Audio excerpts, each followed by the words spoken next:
Hello! Welcome to this tutorial on information literacy, aka learning about databases and resources. There will be 3 parts to this tutorial: how to find truthful resources, what plagiarism is, and lastly, exploring databases. First, we'll be talking about research and resources. To start, I ask you this. Do you know how to tell if something you read online is fact or fake?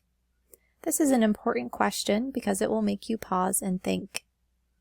If you're doing research for a history paper or science project at school, you want to use real facts. So how do you tell this difference? I'll show you using some resources through the Springfield Public Library system and some other resources you can use on the internet. First off, I'm going to describe what a database is. A database is a professional website that compiles information into one search engine. You can get access to a database through libraries, both public libraries and those at a university or college. If you're a library user or a student, you can use them for free.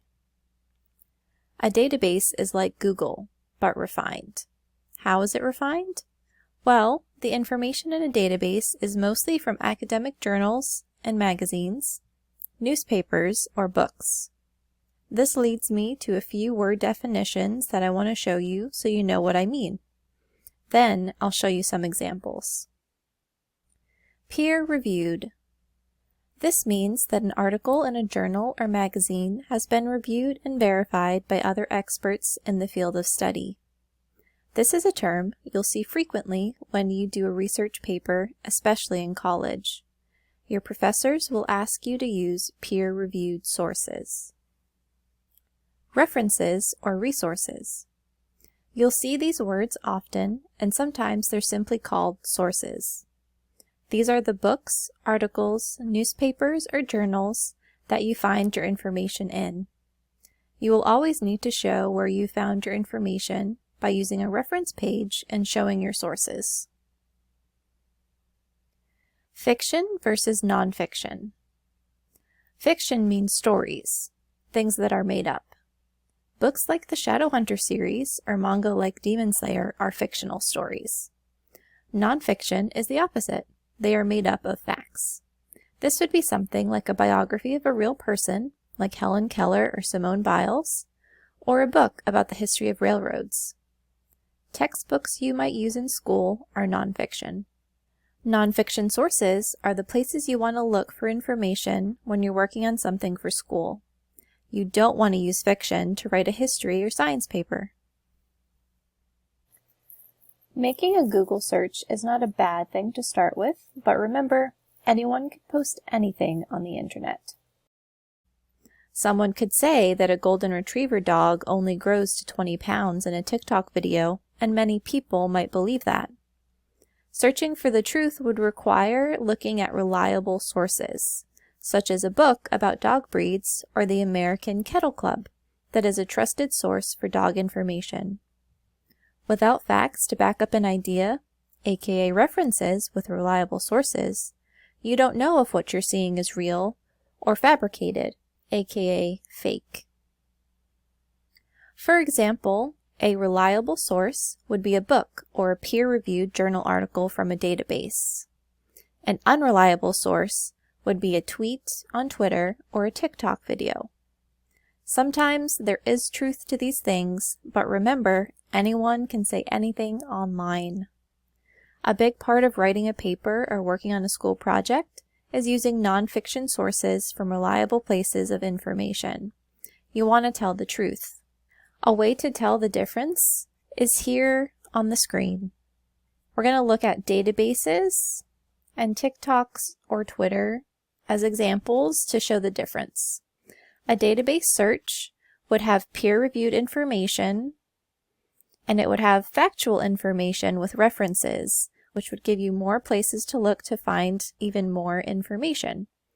And a database is a trusted place that your teacher would know about and would accept information from. TikTok or Twitter, on the other hand, is not like that. Anyone can post on TikTok or write a tweet. There are usually no references for where the information comes from, and teachers will not accept a tweet or TikTok video as a reference for a class paper. Another website to look into is Wikipedia. Wikipedia is often searched these days as a place online for information. While teachers and professors most often will not allow Wikipedia to be used as a reference, it can sometimes be a good place to start if you don't know how to search for what you're looking for. Wikipedia pages have a reference list and/or a bibliography at the bottom of each page. Some of these references are academic, sometimes they're not, so these are not always the best links to follow. Once you've used Wikipedia to figure out what you're looking for, you can then use other websites and databases to search. This is the front page of Wikipedia, and I'm going to show you an example of what I was just talking about. We're going to look up dog breeds to go along with my example from earlier. This is the Wikipedia page for dog breed. It has information about all kinds of dogs here, and it also has illustrations. While you're scrolling through, you might notice these little numbers at the end of some of these sentences, and these link to the sources at the bottom of the page. If you scroll all the way down, you'll see a reference list here, and you'll see all of these numbers. There are a lot of websites linked here that you can use. However, you want to be sure to pay attention to the websites and make sure that you're using a reliable place. At the bottom of the page, there's also a further reading section, which is very useful if you're looking for information.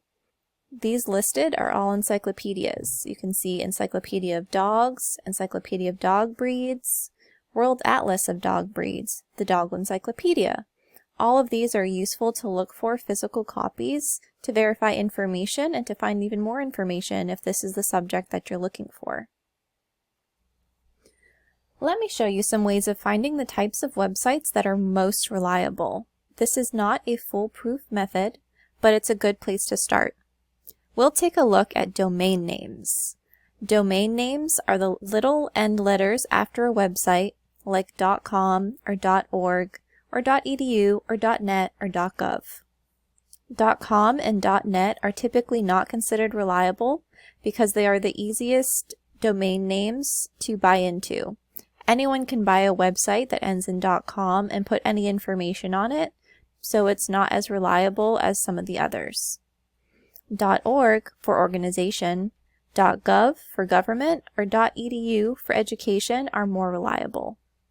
Let me show you some website examples of domain names that can hopefully help you in the future. The first website we'll look at is the American Kennel Club. You will see at the top here that the website is akc.org. The org means organization, which means that this website is most likely a good place full of information that has been verified. For example, if you wanted to see if a golden retriever is actually 20 pounds, we can look for golden retriever.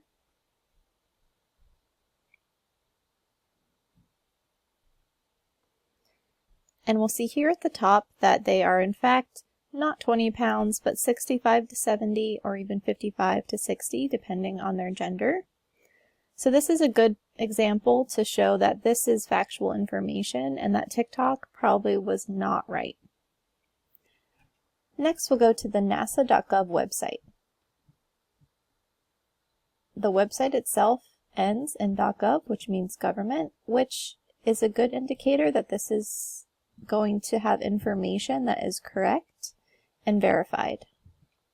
You can use a search bar like any other website up here, or you can click around and see what you want to find. The next and final website we'll take a look at is one that ends in .edu for education. These websites are typically schools and colleges.